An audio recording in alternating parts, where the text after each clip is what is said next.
Russian forces are rounding up Ukrainian civilians and holding them as captives in areas they have seized, provoking fears they are being used as human shields.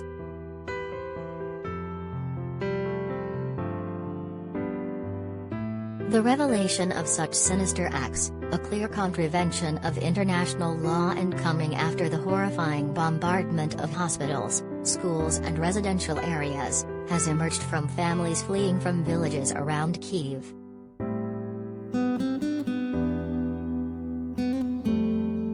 One traumatized woman told the Daily Mail her son was taken prisoner along with other men in the village of Dymer, 25 miles north of the capital, after it was captured on Tuesday following days of shelling.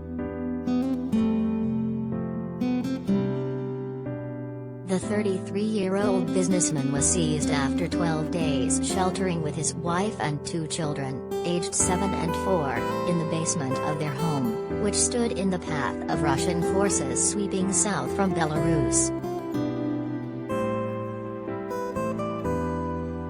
"My daughter-in-law called me and said he had been taken as a hostage," said his mother Alla, 67, a retired accountant. She said they came into the basement, told her and the children to leave but ordered all the men to remain. All the men and the elderly people who could not walk had to stay, she said. Maybe they are using them as human shields like the Germans once did.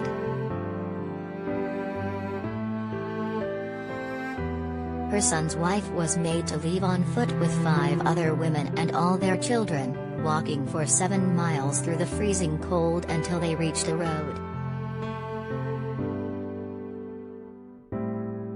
It was all taken by the Russians. Their tanks and soldiers were everywhere. Alla said her son's phone was taken by a soldier, yet he managed to call his wife the next day on a mobile they think was hidden by another captive. He told her he was all right. They were not hurt, they were still in their houses, they had food and water but were not being allowed to leave the village, said Alla.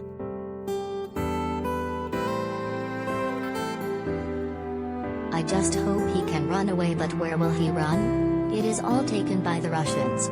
There is no end to this horror. Dymer and surrounding villages have seen some of the worst fighting in the war.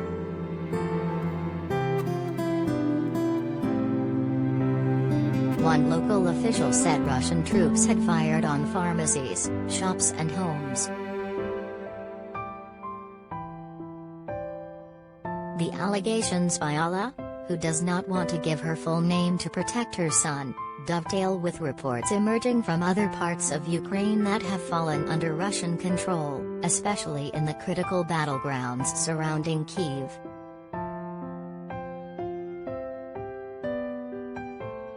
Irina Badanova, from the Department for the Release of Prisoners of the General Staff of the Armed Forces of Ukraine, said one woman in Zhytomyr region had told relatives she was being held hostage.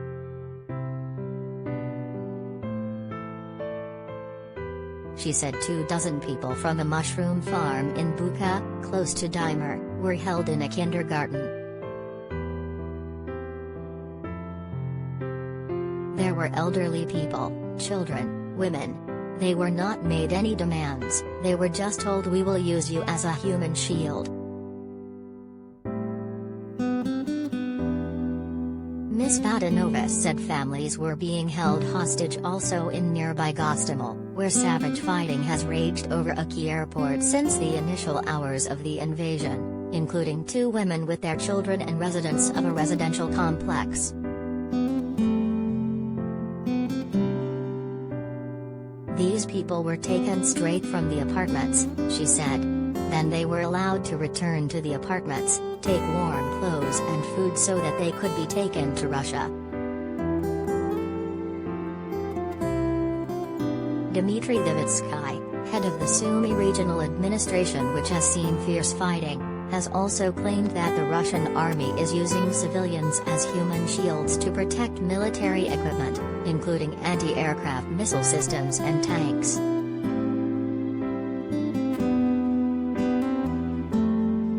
Hanna Mukrausova, head of Blakitny Talk, Bluebird, a human rights group that helps families of people taken hostage and missing people, said they had received dozens of calls for help.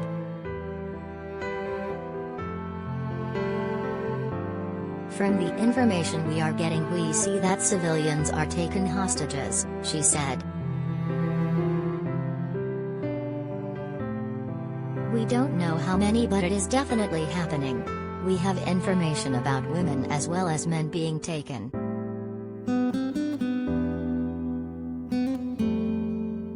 She said it was hard to get precise data on numbers since many battlegrounds had limited communications, but hostage-taking fitted Russian tactics seen in previous conflicts, including using them to swap for prisoners of war taken by Ukraine in the Donbas.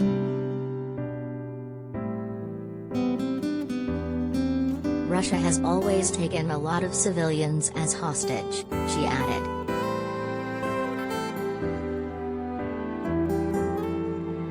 They did it on the temporarily occupied territories of Donbas before to exchange for the captured soldiers, so they might use the same tactics now. We've been watching Russia fighting across the globe for many years, and they always use civilians. They use them as human shields and they attack civilian infrastructure. This is not a novelty. It's how Russia operates in military conflicts.